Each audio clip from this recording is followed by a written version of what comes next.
everyone, welcome back to another episode of the Era of Artificial Intelligence. Today we are once again here with Mr. Asad Kazmi. How are you feeling, Asad? Yeah, feeling good. Thank you for asking. That's good to hear. So today our topic will be conversational AI. Talking about conversational AI, as much as I know that conversational AI is the simulation of human conversation. So basically, what we're doing in conversational AI, we are having a conversation with the AIs, and they are responding to our questions just like humans do. So, Asad, would you like to tell us some more about conversational AI? Yeah, so conversational AI is basically an artificial intelligence that can replicate the human behavior and talk with humans like a human. So it feels more like when you are talking with any AI model which have the conversational AI behavior. So it feels like more as a human rather than an AI. And another thing which is very important for the conversational AI, and I think the mostly companies are working, is to have the voice capabilities, so that you are not going to talk with the AI model just over the text, but you are going to talk with the AI model over the voice. So like I am talking with you, so I am doing a conversation. So if there is an AI instead of me that is talking with you and same like me, and I think that should be the conversational AI, and this is what companies are already working. And so I think that is the conversational AI, and there is already a progress uh, Yes. in the I've instrument. also used some of the applications of conversational AI like ChatGPT and Gemini.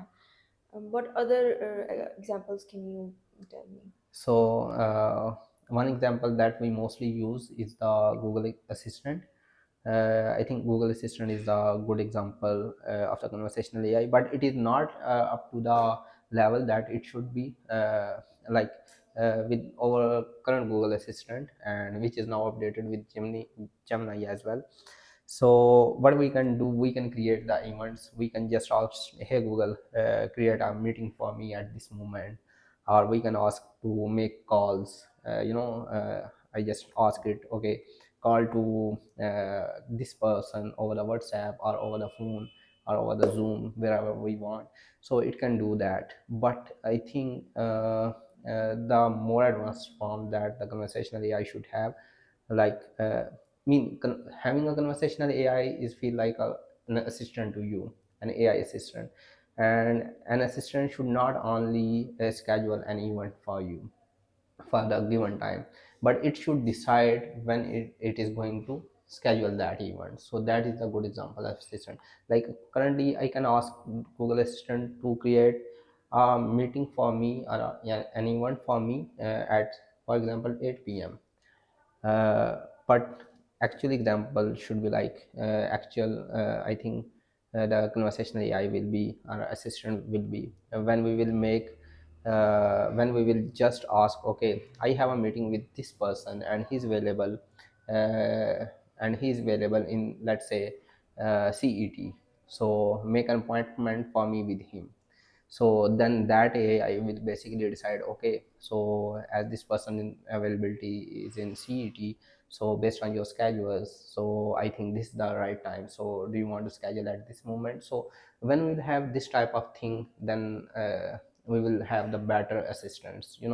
So there is yet more advancement required in these fields. We have good examples, and others like I want to send some message, I want that assistant should be able to remind me. Like currently I can create a reminder in Google Assistant, and when the time will come, a notification will pop up, and that's it.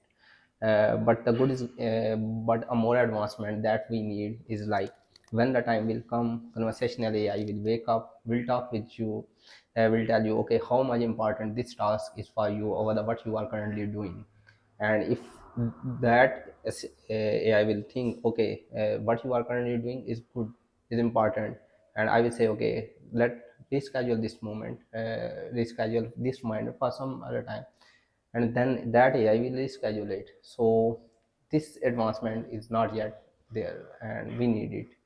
So I think these are the examples, but the more advancement that we can bring and we don't have, I think we need to work on those as well. So yeah. Yes, according to what you said, I think there's a lot of advancement that is required yet. Yeah, exactly. And what do you think? What is the current progress right now in this domain? And Mhm. uh, how much long would it take for us to achieve these advancements?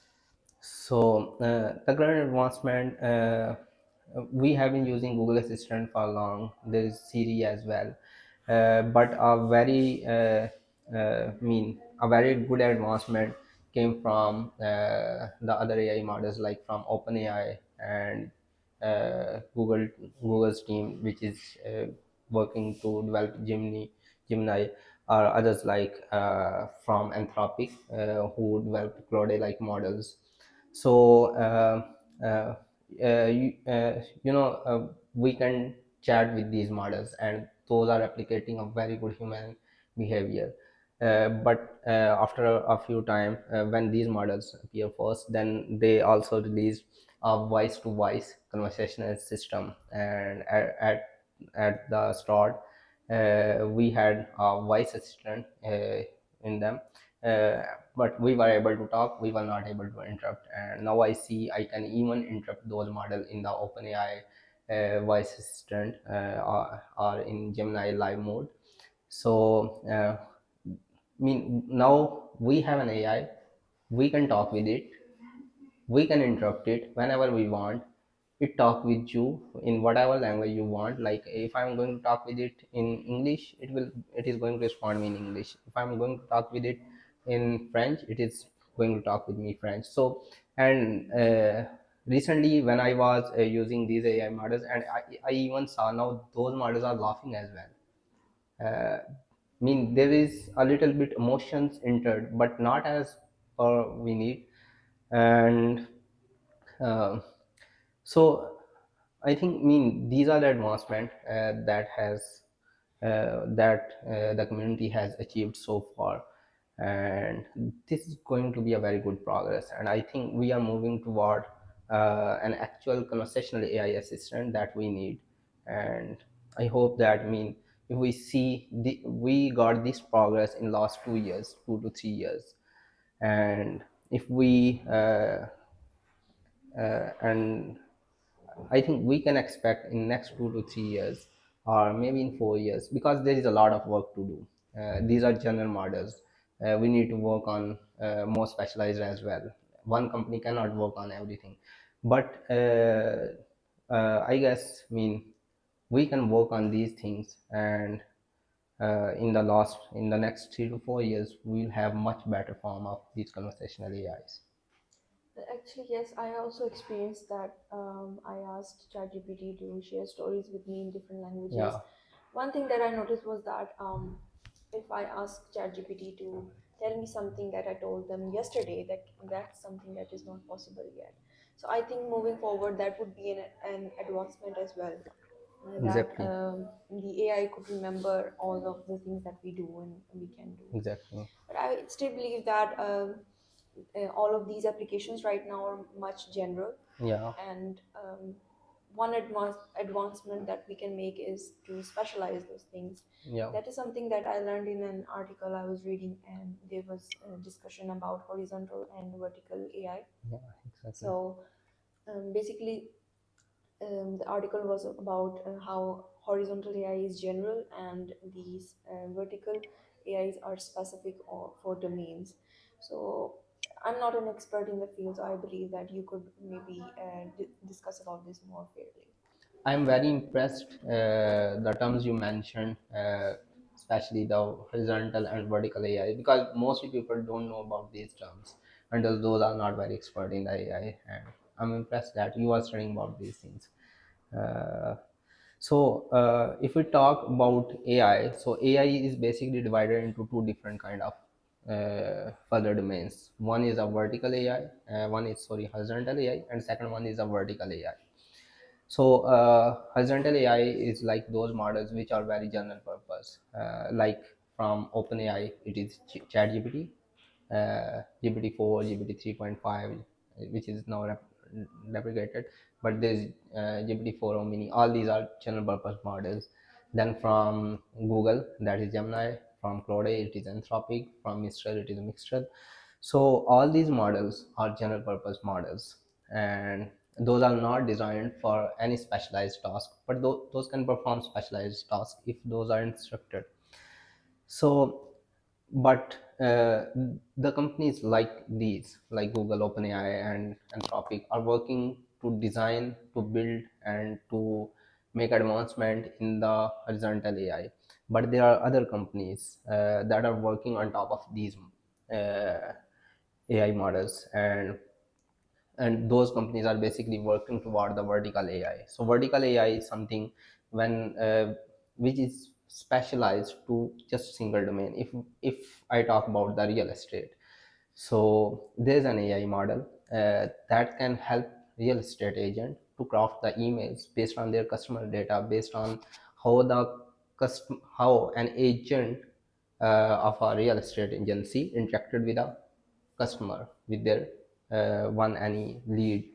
And we got a lot of information between agent and their customer or lead, and we have the information what is they are visiting, what kind of websites they are looking, what kind of property they wanted to buy. We have the their emails instruction data, and now we got an AI that is going to craft an email. So now this AI, we may utilize the horizontal AI models like ChatGPT or Gemini or Claude. We will utilize those AI models, but now this time we will instruct those models in a way that they can make a specialized task, and that task is to craft an email based on whole information between an agent and customer, and craft an email that can generate mean that can close that lead and close the deal. So this is an example of vertical AI. And I think there is another company which is these days very popular in AI, that is a Meta. Meta has triggered vertical AI a lot by open sourcing their Llama model, and their models are, I mean, very impressive. Like first they released Llama 2 to Llama 3, then Llama 3.1. Now there is Llama 3.2 even with the vision capabilities. So these open source contribution from the Meta has triggered a lot in the vertical AI domain.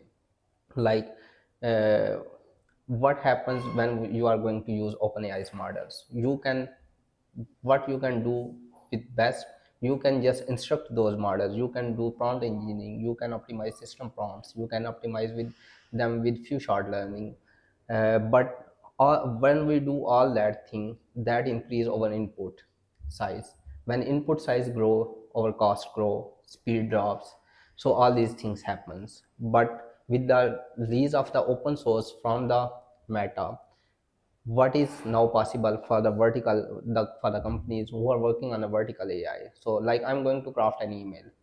So what I can do, I can just use some perfect models, generate a synthetic data, train a small model like Llama 8 billion on that data, and make it specialized for only single task. Instead of me making it specialized for every task, I'm just going to train this time on a proprietary data, on a collected data by ourselves, and going to make it work for only single task, specialized task. So this time that model is going to perform much better for that specific domain, because that is fine-tuned further over that specialized task.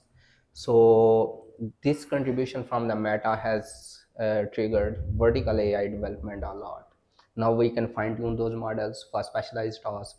I want to make that model to be working like an interviewer for a IT company. So I can fine tune over the interviews data and make it specialized, so that next time this AI is going to take the interview much better way than the horizontal AI models. And also speed will be better, cost will be less, because that will be hosted on our own servers. So these are all the things I think, and vertical AI I think is the thing where companies are mostly putting the focus, and that will be the actual thing for the use of our daily life. So for every specialized, like I am the IT person, I need AI model in a different way. you are a product manager, you are in a different way. So I think Yes, I this is one. guess that would be very impressive and very Yeah, helpful for people. And I think in future, in the coming years, AI is going to take over our whole lives. yeah, There will be AI in everything. exactly. It actually also makes me fearful as well, as we discussed about conversational AI, that it would be so attractive that it would be able to remember us. It would be able to remember our daily schedules and everything. At some point, I believe that AI will be able to understand us more than the people that we know. Yeah, But technically, if we talk about it, I would not trust people with a lot of things, but technology is evolving, and at some point the technology will know us so much. I think that is kind of fearful as well. There can be a lot of things. For example, what if somebody wants to kill me? They can just simply hack my AI and know everything about me. So I yeah. think that is actually, as much as easy it would make our lives, I think it also is a little bit fearful. What do you think about this? So this is a thing you just mentioned about. I mean, AI will know about us much better than. So this is a thing I mostly talk with my other friends who knows about the AI. So and that is a and there is one thing that I mostly talk with them, and I don't know it, should I consider it a fear or should I consider it an opportunity for human to make their life better. And that is a thing that there will be there will come a time when there will be an AI, and this AI will be your first companion, you know. So this AI will be with you for your whole day. It will know what you are doing, what kind of person you are, where you are going at what moment, and whatever you are doing, what meetings you are scheduling, what kind of job you are doing, what kind of business you are running. So that AI will know everything about you. Then that AI will connect to a centralized AI, and that central AI will not connect only to you, but that centralized AI will connect to me, will connect to many pupils who are taking advantage of that AI, because everyone wanted to use such AI companion who knows about you and who can make your life better. Now this centralized AI is going to do some will be going to do something that we mostly see that in sci-fi movies. So, and what will be that thing? That centralized AI will be able to make your next day predictions before it is going to happen. And how is that going to be possible? Is basically, I mean, this is what I am imagining. So, because now this AI knows everything about you. Now this AI also know where you are going tomorrow, because if I'm going somewhere tomorrow, I have already planned it, and at least someone know that I'm going there tomorrow. And this is human nature, that I'm not going tomorrow somewhere, that I'm not going to tell anyone. And when we have the first companion, which is the AI, obviously that AI know I'm going there for a conference for some purpose. Like, and for example, let's say I am going tomorrow at a conference where I'm going to find some investor for my product ABC. And that centralized AI also now connected with some other person, and there is somewhere an investor. That investor is looking to invest in a product which is also type of ABC, and that investor is now also going to attend that conference. I don't know that some investor who is interested in this kind of product, in my kind of product, is attending the conference, but that centralized AI is first companion of both of them. Know that. So then that AI is going to tell me, okay, so as you are going there in a conference and you are trying to find an investor, so I'm going to tell you there is someone coming in that conference who is also looking for investment in your product, but you need to find that person, you need to convince them, and I know that you can convince them. This is how you will convince him. this is things he needs, and I think you are going to get the investment today for your product. And when this AI will tell me this thing, okay, then I will find person and I will make that, I will be able to make that investment because we both share same interest. So this way I think this centralized AI is going to make our next day predictions before these things are going to happen. So obviously this can be a fear, but every when such AI will be there, everyone will like to use that because it is going to make everyone's life much better. It is going to improve our life. So this is the thing I think, this conversational AI that will be our first companion and is going to change our life completely. Well, exactly. You can say that we will know the unknown at that point. Yeah, exactly. A lot of things that we We will don't know know the right future, now. you know. Maybe it would even be able to tell us that someone is backbiting about us. Yeah. So that is also something that would be interesting, but also that can be much destructive. Yeah. I also, you talked about the sci-fi movies. I recently watched a movie, and like you said, in the movie we can see that they were able to replicate the dead people by creating AI Yeah, simulations of them. exactly. And then what they were doing was that that person could even call you. It was like that person is alive but in a faraway place. So they could call you, they could remind you of things. Don't Yeah, forget to eat lunch today. Don't forget this today. Don't, you have an appointment today. Don't forget to do that. It's like a person is telling us that these are the things that you need to do today. exactly. So that is very helpful, I think. But I also would say that it would create a lot of transparency for people, Yeah, and that would lead to vulnerabilities and even data breach maybe at some point. I hope not, but that is a concern that is yeah. in my head. I think this is a bit different topic, and I think we should discuss on this topic as well. But there is also a fear that at some moment, some time will come when dead people will also be live. There will be a world where we will meet them. But all these things, uh, a bit difficult to discuss at the moment. But there are some companies who are yet hidden are working on these kind of things, you know. So Meta has tried that by creating the metaverse, and that was the thing like that. And in the other sense, there is another company who was working on the brain chips, so to install as a memory to the brains. So I think, but I think we will inshallah talk on this topic as well Yes. somewhere That creates in next another episode. topic for us Yeah. to talk about. Exactly. So yes, but the conversation we had today, I think it was very productive. And Yeah, as much as conversational AI is revolutionary, there are also many drawbacks to it. And well, we can hope that it will create a lot of opportunities for us as well. exactly. Thank you, Asad. It was great talking to you today. We Thank had a you. great conversation.